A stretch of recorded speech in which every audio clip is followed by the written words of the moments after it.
موعد مباراة النصر القادمة بعد الفوز على الفيحاء.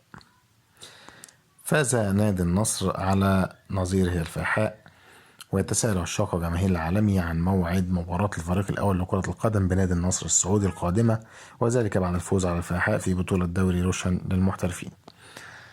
وانتصر فريق النصر عن نظير الفيحاء بثلاثة أهداف مقابل هدف خلال المباراة التي أقيمت مساء السبت على استاد الملك فهد الدولي بالرياض ضمن منافسات الجولة 11 من بطولة دوري روشن. وستقام مباراة النصر والاتفاق في تمام الساعة 6:15 مساء يوم الثلاثاء المقبل بتوقيت مكة المكرمة، أي 5:15 مساء بتوقيت أبو ظبي، وفي 7:15 بتوقيت أبو ظبي. كده انتهى الفيديو بتاعنا. لو عجبكم الفيديو اشتركوا في القناة وفعلوا الجرس عشان توصل لكم كل فيديوهاتنا أول بأول.